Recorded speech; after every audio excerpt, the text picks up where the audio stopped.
नमस्कार स्टूडेंट्स। आज का जो हमारा टॉपिक है वह है दल प्रणाली के रूप। स्टूडेंट्स, पिछले वीडियो में हमने राजनीतिक दल के बारे में पढ़ा, उसके कार्यों के बारे में पढ़ा, उसके लाभ और हानि के बारे में पढ़ा। आज हम पढ़ेंगे कि राजनीतिक दल के कितने रूप होते हैं। तो स्टूडेंट्स, राजनीतिक दल के 3 रूप माने गए हैं: एक दलीय प्रणाली, द्विदलीय प्रणाली और बहुदलीय प्रणाली। आज हम सबसे पहले एक दलीय प्रणाली के बारे में पढ़ेंगे। जिस किसी भी देश में अगर एक ही दल का शासन है और संपूर्ण शक्तियां एक ही दल के पास होती है तो वहां पर एक दलीय प्रणाली मानी गई है, कही जाती है। इसके बारे में अगर हम एग्जाम्पल दें तो हम एग्जाम्पल दे सकते हैं सोवियत संघ का, जिसे हम वर्तमान में रूस कहते हैं, रसिया। हम चाइना का एग्जाम्पल ले सकते हैं, हम क्यूबा का एग्जाम्पल ले सकते हैं, जहाँ केवल एक ही साम्यवादी दल पाया जाता है।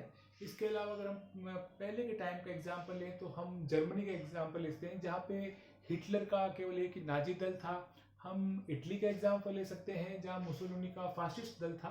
तो इस प्रकार से स्टूडेंट हम देखते हैं कि एक दलीय शासन प्रणाली में केवल एक ही दल के पास संपूर्ण शक्तियां होती है और उस देश में संपूर्ण व्यक्ति के संपूर्ण जीवन पर या देश की संपूर्ण शक्तियां एक ही दल में पाई जाती है और वहां पर अन्य दलों को पनपने का मौका नहीं दिया जाता।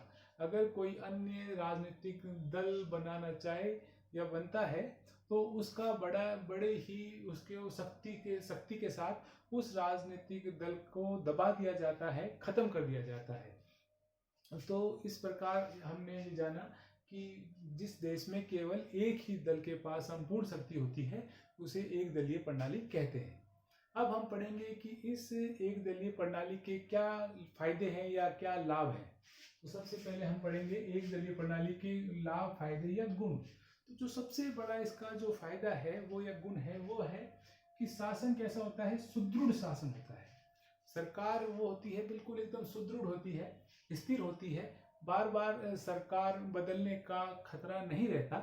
इस कारण वह लोग अच्छी दीर्घकालीन योजनाएं बना सकते हैं क्योंकि उन्हें सरकार चेंज होने का कोई खतरा नहीं होता। दूसरा जो ये फायदा है वो है कि आर्थिक विकास में सहायक। जब एक ही दल की सरकार होती है तो जैसा मैंने आपको बताया, वह दीर्घकालीन योजनाएं बनाकर देश का तेजी से आर्थिक विकास कर सकते हैं। इसका एग्जाम्पल हम लेते हैं कि जर्मनी में हिटलर ने उस समय बड़ा तेजी से विकास किया। ये बात अलग है कि उनका जो विकास था वो युद्ध के लिए उन्होंने विकास किया, इस वजह से उनका विनाश हुआ। बाकी अगर हम आज रूस की बात करते हैं या चाइना की बात करते हैं तो हम देखते हैं कि वहाँ पर एक ही दल की सरकार होने के बावजूद उन देशों ने बड़ा ही तेजी के साथ विकास किया क्योंकि उन लोगों ने दीर्घकालीन योजनाएं बनाई और उन पर तेजी से कार्य किया और उनको ये पता था कि हमारी सरकार रहेगी, इसलिए वो योजनाएं टाइम पे पूर्ण हुई और इस वजह से वहां पे बड़ा तेजी से विकास हुआ। तीसरा जो इसका फायदा है वह है अनुशासन। क्योंकि एक ही दल की सरकार रहती है, सभी व्यक्ति एक ही विचारधारा से संबंधित होते हैं, इसलिए यहाँ पे अनुशासन बहुत जबरदस्त पाया जाता है। पार्टी में बड़ा अनुशासन रहता है, अपने बड़े नेताओं का बड़ा आदर रहता है, तो सरकार बड़ी आसानी से अनुशासन के साथ काम करती है। नेक्स्ट जो फायदा है वह है कि राष्ट्रीय एकता। क्योंकि सभी जो लोग हैं वो एक ही दल से होते हैं, एक ही विचारधारा के होते हैं, तो उनमें अपने देश को आगे बढ़ाने का जज्बा रहता है और वह उनमें एक राष्ट्रीय एकता की भावना पाई जाती है। क्योंकि वहाँ पे विभिन्न गुट नहीं होने के कारण लोग हैं वो विभिन्न गुटों में नहीं बटे होते, एक ही गुट के होने के कारण वहाँ पे राष्ट्रीय एकता बहुत अधिक पाई जाती है।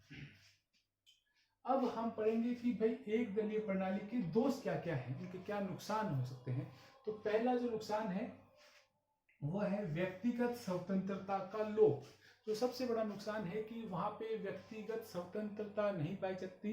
व्यक्ति अपने खुलकर सरकार के विरोध में नहीं बोल सकते, न व्यक्ति अपना कोई संघ या समुदाय बना सकते हैं, न वहाँ खुलकर विचार विमर्श हो सकता है। तो ये एक बहुत बड़ा नुकसान है कि व्यक्ति की स्वतंत्रता का हनन होता है, इस कारण व्यक्ति अपने व्यक्तित्व का पूर्ण विकास नहीं कर पाता। नेक्स्ट जो इसका दिक्कत है वो है कि विपक्ष का अभाव होता है। किसी भी देश में एक मजबूत विपक्ष होना अत्यंत आवश्यक है, क्योंकि अगर एक मजबूत और समझदार विपक्ष रहेगा तो सरकार भी सचेत रहती है, जागरूक रहती है, अपने कार्यों के प्रति ज़्यादा ईमानदार रहती है, सजग रहती है, और जनता को भी सरकार की कमियों के बारे में विपक्ष बताता है तो जनता को भी जागरूक करने का कार्य करता है। लेकिन एक दलीय प्रणाली का ये एक बड़ा नुकसान है कि वहाँ विपक्ष का अभाव पाया जाता है, इस कारण ये एक इसका बड़ा नुकसान है। तीसरा है इसका जो नुकसान या दोष है कि अधिनायक तंत्र। जैसा कि मैंने बताया कि एक ही दल की सरकार रहने के कारण वहाँ पे जो सरकार है वो बड़ी उसमें तानाशाही के लक्षण आ जाते हैं, क्योंकि उन्हें पता है कि उन्हीं की सरकार रहेगी, उन्हें कोई सत्ता से हटा नहीं सकता, तो वो व्यक्ति के ऊपर बहुत अधिक अंकुश लगा देते हैं, उनको उसके ऊपर बड़े कठोर नियम लगा देते हैं। तो एक प्रकार से अधिनायक तंत्र के लक्षण ऐसे एक दलीय शासन प्रणाली में देखे जाते हैं। नेक्स्ट है प्रगतिशील विचारों का विरोध। इस एक दलीय शासन प्रणाली का एक बड़ा दोष ये है कि इसमें प्रगतिशील विचारों का विरोध किया जाता है। जो व्यक्ति हैं, जो बड़े विद्वान व्यक्ति वगैरह कोई भी हैं, वो अपने विचारों को खुलकर प्रकट नहीं कर सकते, खासकर स्वतंत्रता, समानता, बंधुत्व, न्याय, इनके बारे में व्यक्ति खुलकर अपने विचार प्रकट नहीं कर सकता, क्योंकि वह बड़ा उसमें अनुशासन में उसको बंद के रहना पड़ता है और सरकार के अनुरूप ही उसे चलना पड़ता है। अंतिम जो इसका दोष है वह यह है कि शिक्षा, साहित्य, कला का विकास न हो पाना।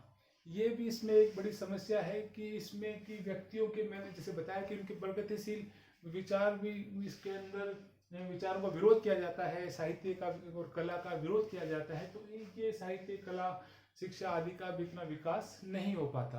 तो इस प्रकार स्टूडेंट्स आज के अपने टॉपिक में एक दलीय प्रणाली के गुण और दोषों के बारे में पढ़ा। धन्यवाद।